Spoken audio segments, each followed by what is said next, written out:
I'm an anti-war person.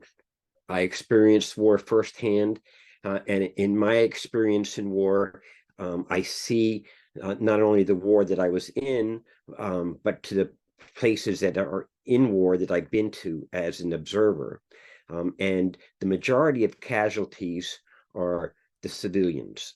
In all the wars of the 20th century, 21st century, the majority of casualties are civilians. That just doesn't sit right with me.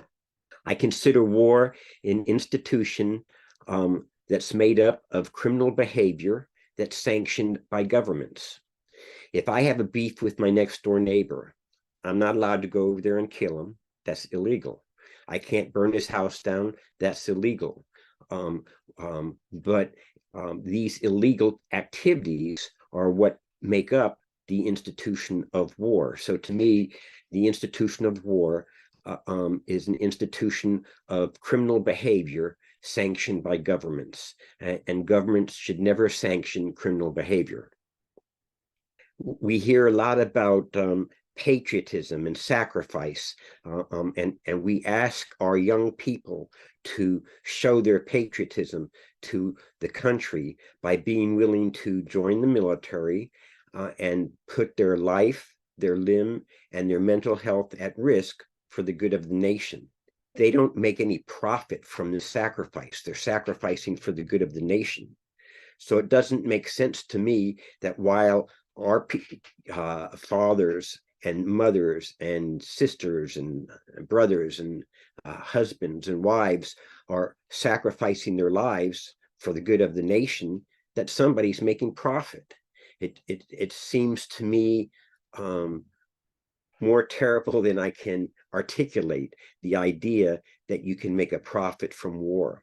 When our country's at war, if we need to be at war, that all of the corporations that supply the needs of the war should supply those needs at cost. No profit should be allowed.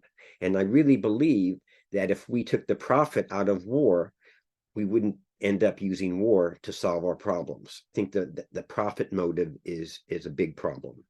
When I was in the Marine Corps, I was taught that the duty of a Marine is to destroy the will of the enemy to resist the authority of the United States of America. And you destroy their will by making the cost of their resistance more than they can afford. And that means bombing their homes, killing the women and children. You make it so terrible for them that they will not resist. George W. Bush is a wanted war criminal. He resides here in the United States. He's not allowed to travel around the world because of what he did in Iraq. And yet the United States sits here and tries to make believe that we're the good guys and we're going to punish people that are bad, start wars, and create chaos. When you look at it, the United States is really the chief instigator of so much trouble on this planet. I think that if our country was more honest, we would become part of the International Criminal Court and subject ourselves to the decisions that are made by that court as far as our behavior goes. We don't choose where we're born. And I could have been born in Gaza. If I was born in Gaza with my family and had no connection to Hamas whatsoever, we would still be being pummeled and exterminated just because of where we live, where we were born. And we would be being punished for a behavior that we had nothing to do with. I think it's okay to hold people accountable for their behavior, but I don't think it is okay to hold people accountable for things that are not their doing.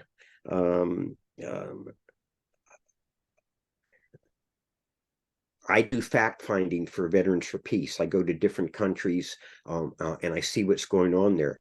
And my main way of viewing things is when I go to a country like Nicaragua or Guatemala, Honduras, Jordan, the West Bank, Gaza, Jerusalem. Those are all places that I've been to. I think, what if I would have been born in this country? Would it be okay for me, for my family to live under these conditions? And if I wouldn't want my family to live under those conditions, I wouldn't want anybody's family to live under those conditions. And if my tax money is paying for those conditions, it's my responsibility to do something about it. So that's very clear in my mind. I've been an anti-war activist for a really long time. And a peace activist for a really long time. And over that period of time, things have really gotten worse in our country. And so I obviously don't have the answer on how to fix things. When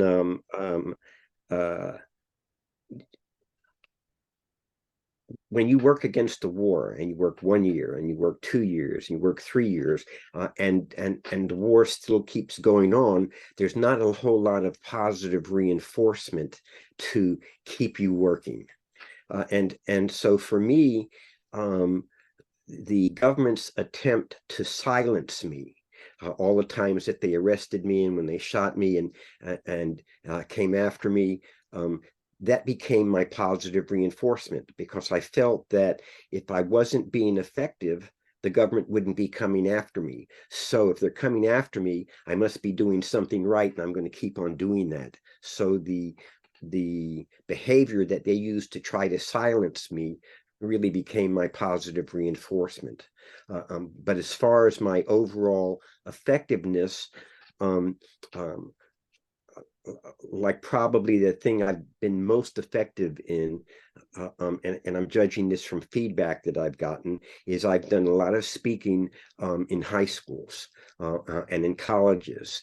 And oftentimes my wife and I will be somewhere, and we'll bump into someone else. They'll say, "You changed my life. You spoke in my high school class. I was going to go in the military, and I didn't go in the military, and thank you so much." So those kind of things I really love, that kind of feedback, and I don't really do anything by myself.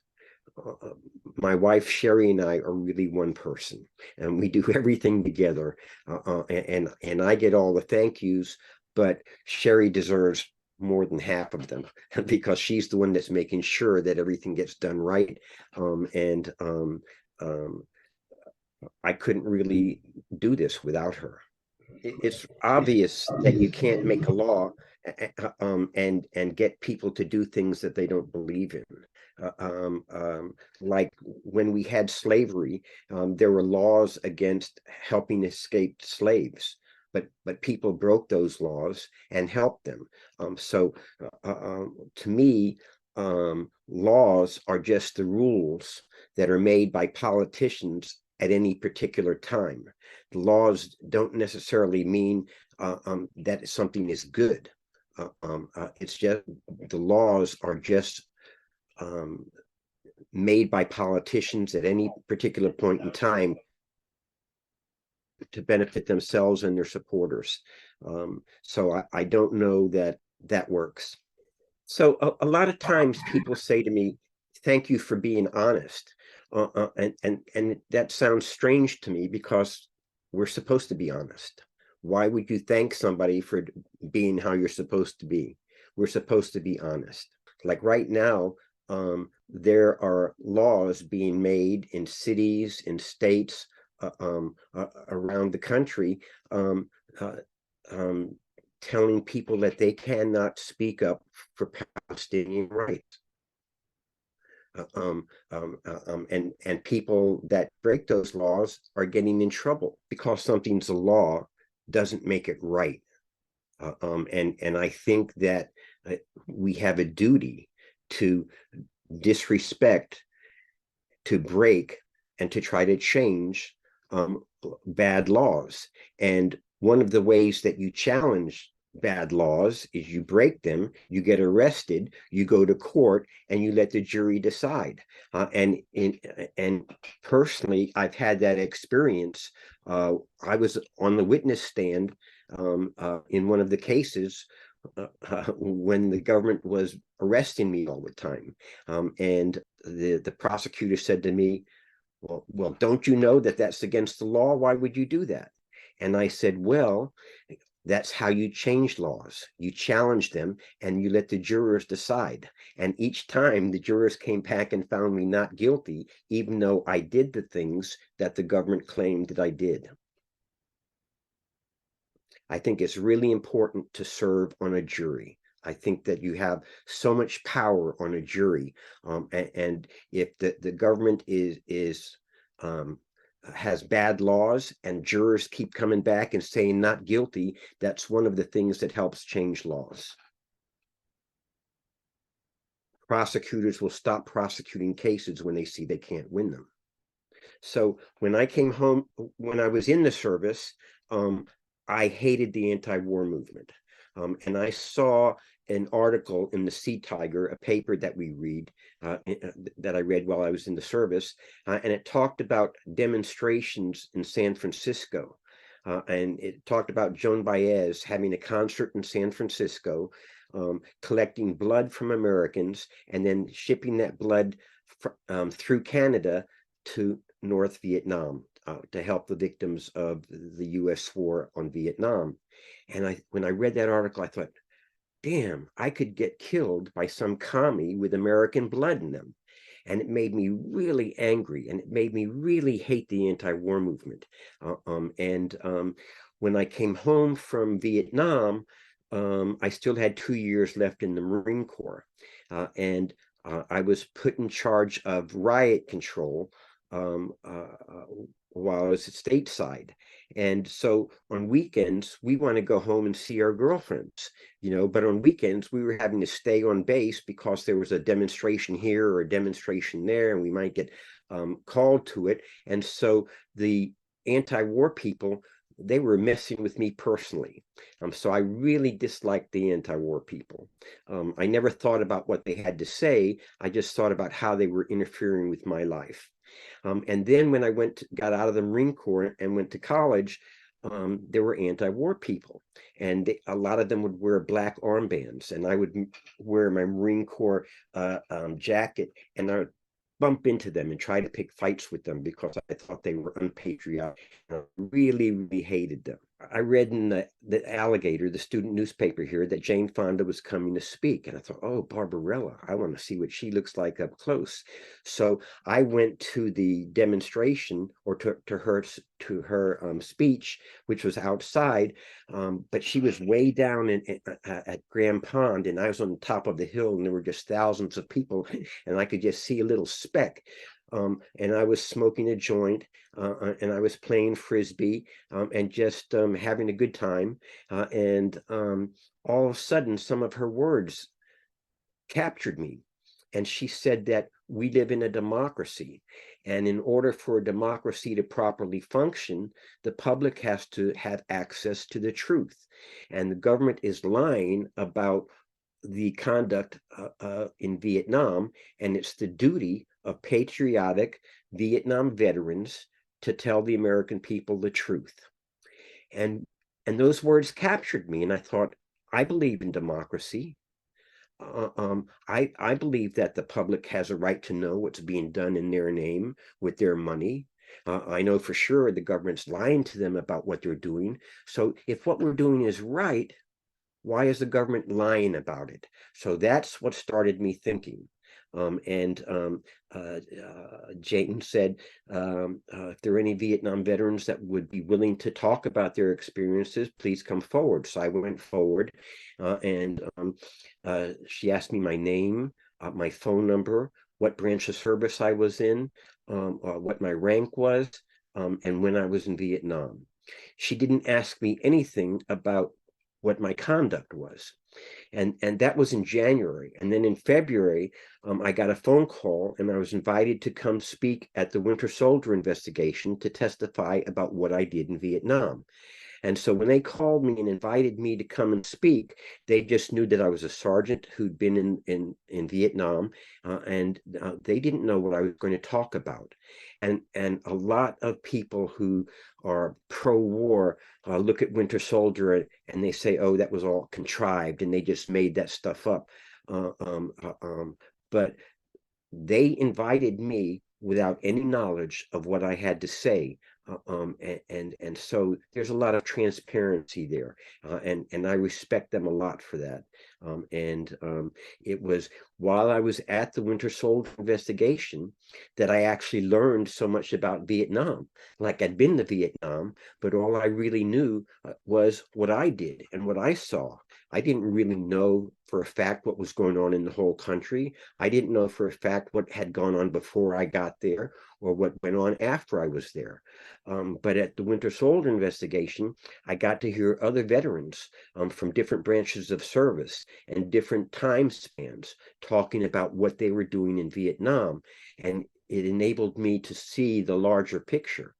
Then on the last day, a man named Michael Oliver came and said, "Okay, all of the veterans, we're going to have a meeting." And we went in this room and we had a meeting. And he said, "Well, we've been here for 3 days talking about Vietnam. What do you think? What are we going to do about it?" And it was at that meeting, which was just veterans of Vietnam, that we talked about it, and talked about how we were impacted by those 3 days and what, if anything, we wanted to do about it. And it was there that we made the decision to make Vietnam Veterans Against the War a national organization, and to have Winter Soldier investigations all over the country.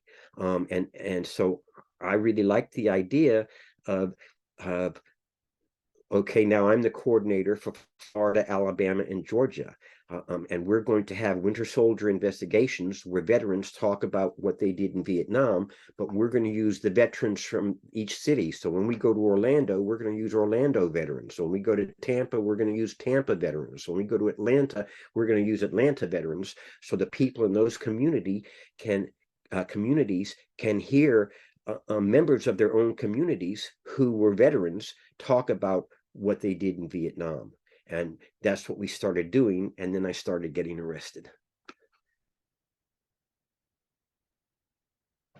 Well, I love that answer. I think Jane Fonda might want to know about that too, you Well, I know? think she probably does. Yeah, she Like, already knows about it. I have a lot of respect for her. Um, um, um, like she didn't have to work for truth and work against the war. She came from a wealthy family. She had wealth. She had notoriety. She could have had a life without conflict, without the kind of conflict that the anti-war movement brought for her. And I know that she's really hated by a lot of Vietnam veterans. To me, she's a hero. I respect her highly. I look up to her, and I thank her from the bottom of my heart for all the work that she's done for peace and justice, and now for the environment. So I don't. I agree with the first person, and on this question here. Um, um, uh, no, the answer is no. Uh, um, um, uh, uh, like, I don't think that I think maybe, and I'm just guessing because I don't really know, but I think maybe for the majority of people, laws matter. In the military, there's a joke about that. And that joke is, grab them by the balls and their hearts and minds will follow. When you said that you did everything the government said you did, and I said, except in the Gainesville 8 case. Well, we had meetings and we had discussions, but everything was couched in the terms of defense. So we said we're going to go down and we're going to exercise our constitutional rights, and we're all veterans who signed our names on a piece of paper, and we're willing to go wherever our government sent them to defend our Constitution. Like we were taught, we're defending the United States, we're defending the Constitution of the United States. So if we're willing to go anywhere around the world to defend the Constitution and our constitutional rights, why wouldn't we be willing to defend those constitutional rights right here? So when the government tried to stop us from doing things, we're going to continue to do them because we have constitutional rights, and we're not going to allow the government to take them away. And so in the Gainesville 8 case, we had information from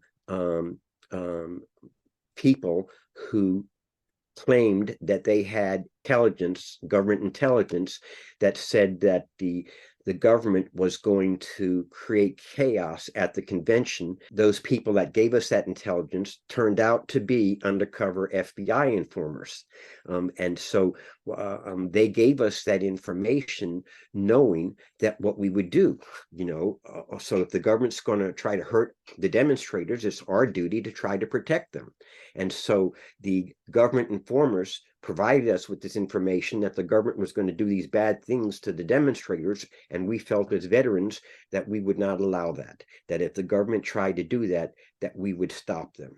And so we made plans to use the least amount of force necessary to protect the lives of citizens.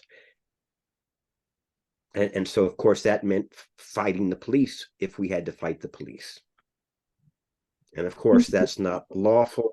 In the United States, if I'm walking down the street and I see 10 cops beating the hell out of somebody, I'm not allowed to do anything about it legally. But as a person, I would have to do something about it because that's who I am, and I wouldn't be able to.